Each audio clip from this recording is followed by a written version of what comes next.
Oh, the ineptness continues. CBC headline: Canada's GDP unchanged in July, ending 8 month streak of gains.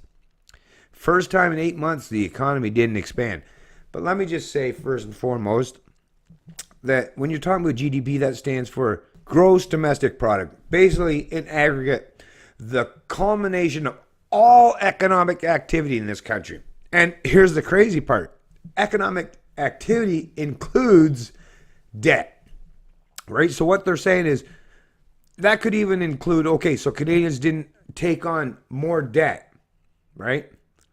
Because debt is calculated into the expansionary effect of the gross domestic product. So, but if you took on more debt, did that really grow the economy?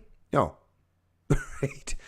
I guess that's all subjective and open interpretation, depending on how productive you are with that debt that you took upon. I mean, there are so many ways that you can expand the economy of Canada, right?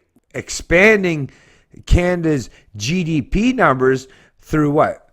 Market manipulation, price inflation, housing speculation. I mean, there's a myriad and multiple ways that you can show positive gains in GDP that has nothing to do with creating real prosperity or economic wealth. Those are, I mean, debt is one of the largest contributors to our GDP growth, right? People assuming and accumulating massive amounts of debt is measured as a percentage of GDP. But if you're taking on debt, that GDP growth, that's way, way off in the future. Because that growth isn't going to happen until you pay off all those debts, right? Even though you're taking upon now, you're bringing your productive wealth, your productive capacity that's way off in the future. You're bringing it forward into the here and now. But it's still going to take all that time in the future. And you know, a lot of shit can happen between now and then, right? So there is no true cause and effect correlation where you can say, okay, I borrowed today, therefore there's real prosperity.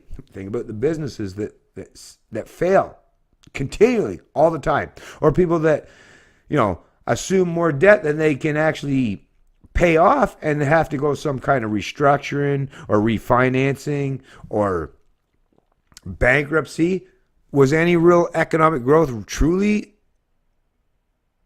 attributable to that perceived growth in the GDP? No. As a snapshot, right? As a snapshot in time, it might look like that. But if you expand that, if that was a video reel instead of a snapshot in time, you'd say, oh, that was not real economic growth, because now that person, not only did they not pay off their debts, now they're in a much worse situation financially that will probably affect a lot of their years going forward. They'll be even less productive.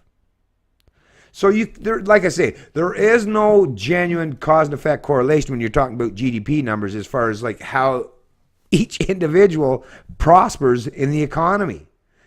So these kind of bullshits when they're talking about GDP and all, listen, even if we go into a recession, right, that just means that not only the regular people suffer, that means even the people that are usually have the ability to skirt accountability, now they're even having to suffer. If GDP drops, like these new models, these new measurements for recessions, when you get to the point where there's a recession in even all the fundamentals of the economy, then you know the underlying bases of the market economy, of the real economy, are doing wow. They're doing really, really bad. Because that's another thing too, is you have central bankers that can manipulate and negate some of the actual losses by painting over them with inflation, through monetary inflation, right?